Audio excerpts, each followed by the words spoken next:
Hello, my name is Jamie. Welcome to Faith's Daily Sight Reading. Today I want to talk about how to read music. So you've been watching my videos and you're interested in this sight reading thing, but you don't know how to read music. You don't know what the different symbols mean and you don't know where the notes are on the staff. You just don't know. Well, you're in luck because this video series is going to talk you through reading music from the most basic reading skills through some of the more advanced skills you will likely need or possibly more than you will need. Let's begin. This is the staff. 5 lines.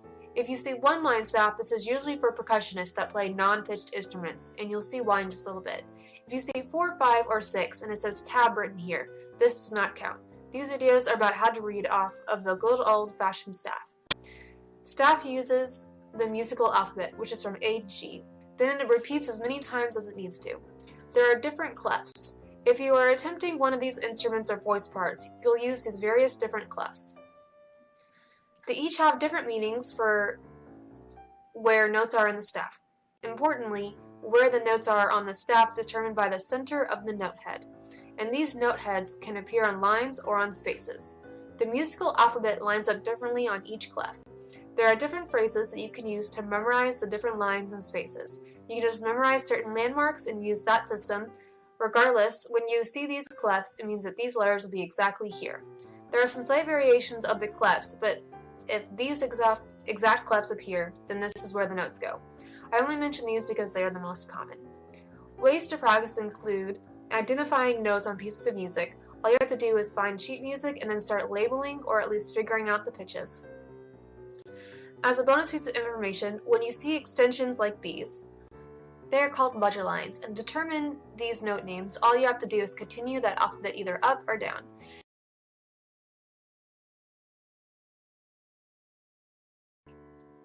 Hello, my name is Jamie and welcome to Faith's Daily Sight Reading. Today I want to talk about how to read music. In the last video we talked about how to read the different notes and pitches. Now we're going to talk about note values. The different note values have to do with what is attached to the note.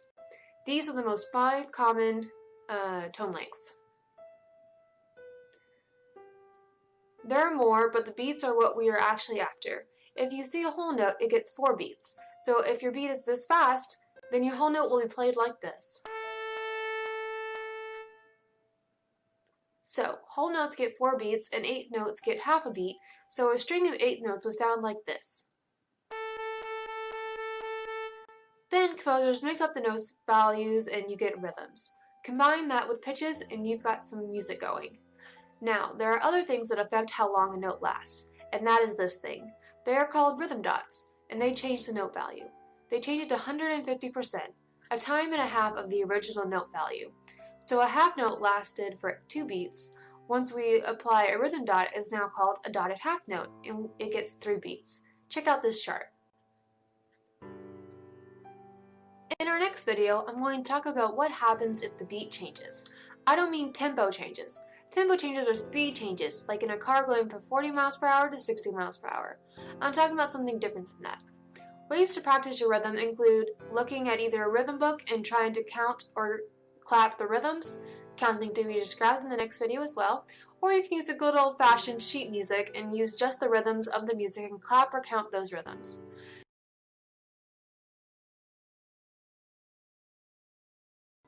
Hello, my name is Jamie with the Faith's Daily Sight Reading. Today I want to talk more about how to read music.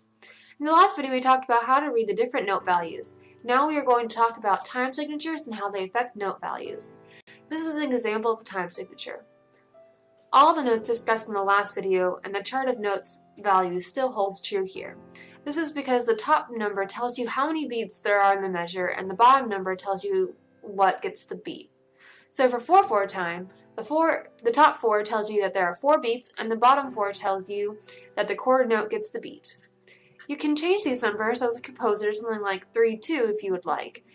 If you found this, it would mean that there are 3 beats in the measure and the half note gets the beat, which would change the chart a lot. Because now the half note gets the beat instead of the quarter note. Look how doubling the beat note halves all the note values in this chart. Now, earlier when I told you the bottom note equals the beat note, that can always help you know how to fill the measure if you are composing. But there are some cases when the beat note changes based on the information from both top and the bottom notes. If the top note is a 6, 9, 12, or other multiple of 3, then the bottom note is multiplied by 3 for the beat note. So 6, 8 would mean that there are 6 beats and the 8th note gets the beat. But instead, the dotted quarter note gets the beat. Crazy, right? It's like how I is before E except after C. Now, how to count. Before I do this, know that there are different ways to count rhythms in music, and this is the way that I'm going to teach right now. If your director, teacher, or professor would like you to use another system or uses another system, that is okay. Because I have been discussing fractions and percentages, I'm going to assume that we can count using the additional order of numbers. When you get to a note, you can sustain the syllable you start with. So a whole note in 4/4 is 1. Yay! Then quarter notes in 4/4 are 1, 2, 3, 4.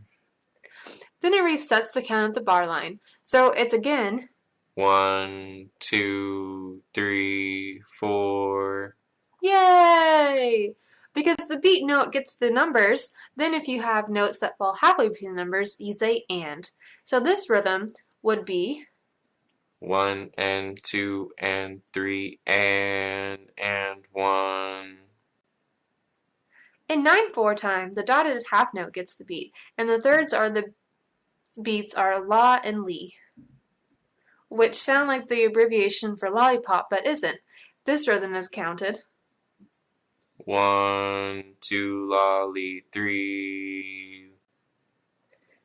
Then, for the other most popular subdivision with 16 notes in 4/4, time is 1 and a 2 and 3.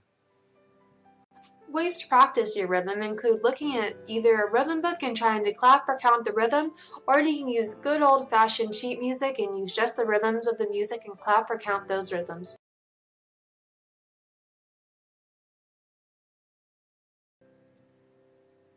Hello, my name is Jamie. Welcome to Faith's Daily Sight Reading.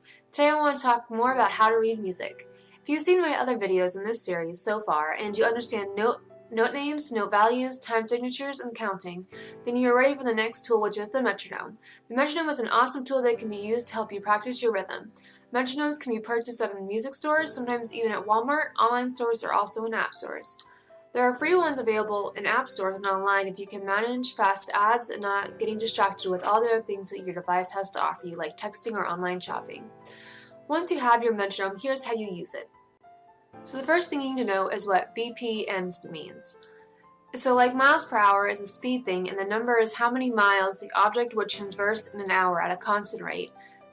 BPM is beats per minute. So it is how many beats would pass in 1 minute at a constant rate. So 60 BPM is the same rate as a second hand on the clock, and 120 BPM means 2 beats per second. Some music will have a tempo or tempo range specified. Some won't though. When the tempo is specified, it is meant to be the performance tempo, and practice or sight reading does not have to be at the same speed you would perform it at.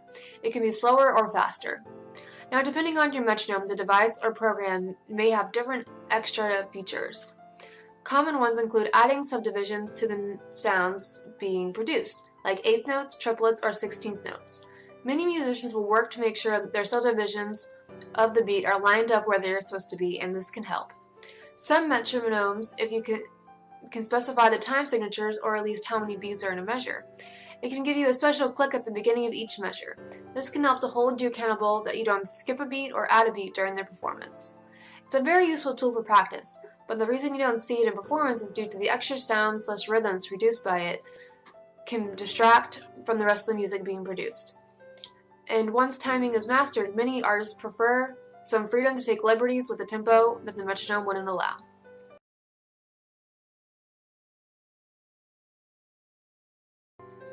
Hello, my name is Jane with the Faith's Daily Sight Reading. Today I want to talk more about how to read music.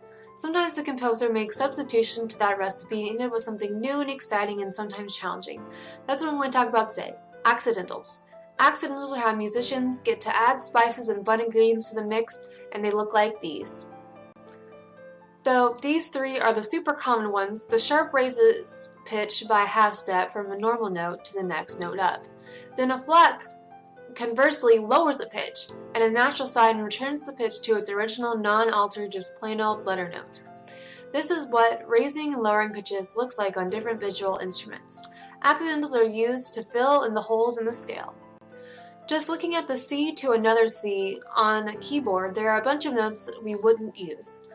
Using the pattern of C to C of whole step, half step, whole step, whole step, whole step, half step, you can create scales starting on different notes using this pattern, and another pattern using accidentals.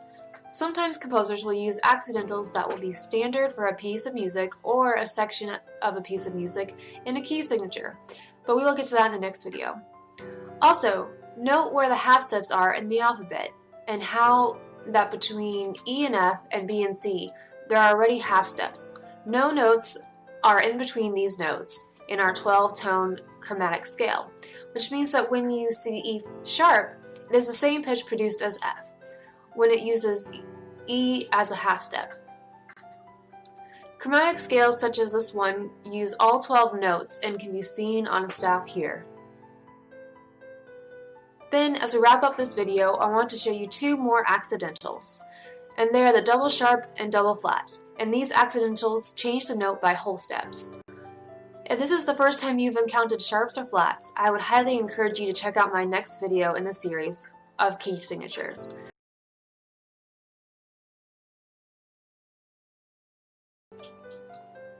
Hello, my name is Jamie with the Face Daily Sight Reading. Today I want to talk more about how to read music. For those of you following this video series, you'll notice the last 4 videos have mentioned very little about pitch, and that has been all about rhythms and note values and lengths. Well, this video we are getting back to notes and we're going to discuss keys and key signatures. A helpful research to have would be an answer key to all keys. Well, that answer key would be very large and largely unhelpful for many because keys can look and sound like all sorts of different sounds. But in Western canon, there are really only 2 different types of keys that are used frequently: major keys and minor keys. Major keys can be found a few different ways. The easy way is using the answer key / cheat sheet called the circle of fifths. This is where you can look up either starting with a note of the key or starting with a key and getting the tonal center. Look, if you have no sharps or flats and you want a major key, you want C major. Yay! Then sometimes the circle of fifths will include the minor key on the inside to show the relationship between major and minor keys. To notice that if there are 2 sharps and you assume the key is major or minor, then it is either D major or B minor. Yay! Other ways to find keys are as such. If there are sharps, if you go up a half step from the last sharp, that is the name of the key, assuming that it is major. If there are flats, choose the flat second from the end, and it is the name of the key, assuming that it is major. Yay! And to get from major to minor, you go down a minor third or up a major sixth. And to go from minor to major, you go up a minor third or down a major sixth. What do keys tell you, you ask? Well, keys can give the different meals on a menu. When looking at all the different notes and foods you can eat, you'll notice that several keys contain the absolute pitch B. Some are even based on B. And what this tells you is that if you follow the meal and that dish, you will end up with the same notes throughout the course of the meal. For instance, the key of B flat means that throughout the piece, or until the key changes, you will use C and perform B flats and E flats. Now the trouble for chefs and musicians are substitutions. Sometimes composers will use substitutions to change the notes from the key, like we talked about in the previous video. These other names come from a partition of modes that actually open up the world to other keys and sounds like Dorian, Lydian, and Locrian, and these are relatively uncommon and generally unnecessary for someone watching a video to learn about keys.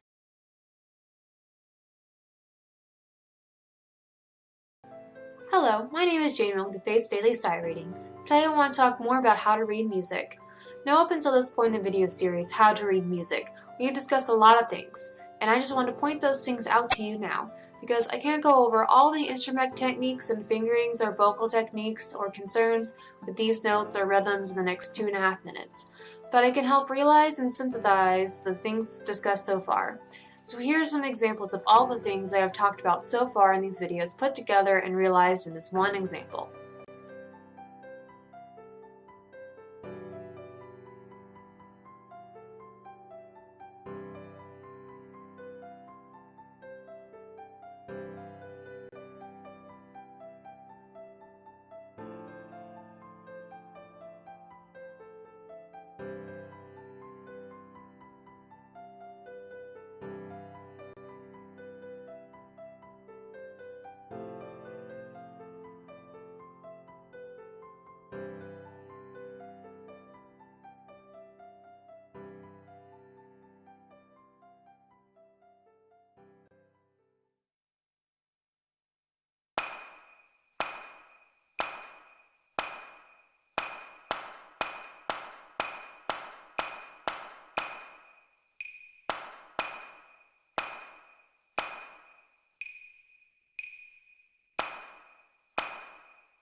I hope you enjoyed this video. The next 3 videos in this series will be going over more advanced topics involved in transposition.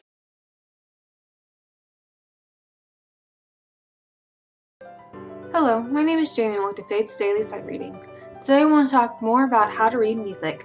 One of the most important skills for users of Faith's Daily Sight Reading is octave transpositions. For instruments or voices that read in different parts of the staff than are used by most instruments like tuba with low notes or flute piccolo with high notes, ledger lines like these would not be reasonable or a good business practice, so instead I offer this video to try and help with this predicament. Now when looking at a staff, you notice that notes repeat because of the musical alphabet only stretches to 1 octave. Anything beyond that requires repetition of the letter names. When these letter names repeat at the octave, it makes it much easier for musicians to transpose by an octave. Instead of having to think that A and H are good notes to play together because the frequencies are a ratio of 2 to 1, instead we have it sorted where A and A are good notes to play together because the ratios are 2 to 1 or 4 to 1 or such. So a skill that a player may need to develop is the skill of octave transpositions. So if a tuba player would subscribe to Faith's Daily Sight Reading bass clef package, they would find some notes to be a bit high for the normal range of the tuba. So what the player could do is figure out what the notes are called and then play the same pitches down an octave, like this, even though they are written up here. This is octave transposition. Another circumstance would be a woodwind or string player that doesn't have a low enough note to reach this note. Instead they could play it or the whole passage up an octave like so, because these notes vertically paired share the same absolute pitches. What you are doing here is a transposition, like a transposition of a piccolo or a string bass. It is still in concert pitch, but the notes are sounding in a different octave than written. Octave transpositions come in handy when working with music not written specifically for your instrument or voice. This effect is like singing with Bruno Mars an octave down because you're a baritone and you don't just casually hit those high notes. Or singing Ring of Fire by Johnny Cash up an octave because you can't hit those low notes. Same thing. Just this is what you do when you are trying to interpret those dots on the page that are not normal or possible for your instrument.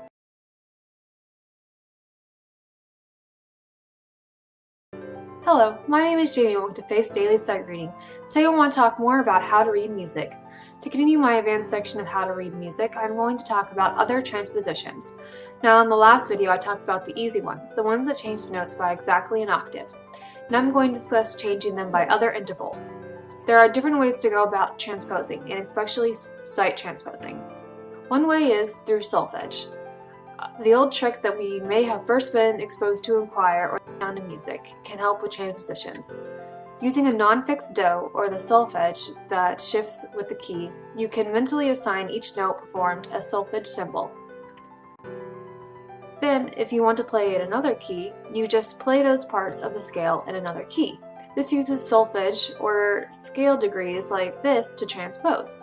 Because if I know my keys really well, then I can just play the different scale degrees and altered scale tones in the other keys based off this system. Another way to transpose is through intervals. If the key that you start with and the key you need or want to play in are a perfect fifth apart, then play every note a perfect fifth up or down depending on what direction you want to find that interval. This may be a better system for you if your solfege or scales are weak and your interval game is strong. The final way I want to show you for transposition is called clef transpositions. Now these don't always work, but sometimes they do, and it can be really helpful. Now let's say I want to play some music in treble clef, up a step. I could pretend that the clef was instead a tenor clef, and change the key to the key with a tonal center down a major second, and transpose by an octave if necessary. There are other transpositions like this, and you can explore those on your own. Because that's all for this video.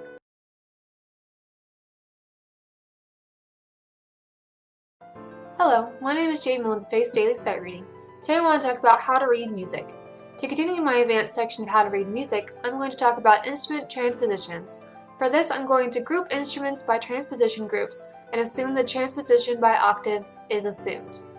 But aside from that, I'm going to stop talking for a little bit and just show you some charts demonstrating how to transpose from one instrument transposition to another, using just key intervals, and clef transpositions where possible.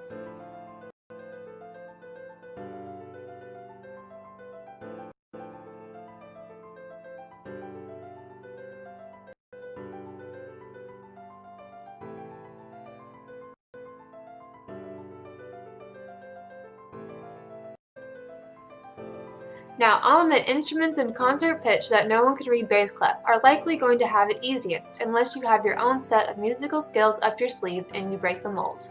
But usually these players have dabbled in tenor clef and have been forced to learn treble clef, which just leaves a few transitions left to figure out. Well, that's all for this video. If you enjoyed this video, please consider leaving a like, and if you would like to see more videos explaining some musical concepts, we do that about monthly on this channel. If you would like to know when we upload videos of some of our music, including improvisations, don't just subscribe to the channel, but also turn on the notifications. See you in the next video. Till then, have a great day and enjoy your musical journey.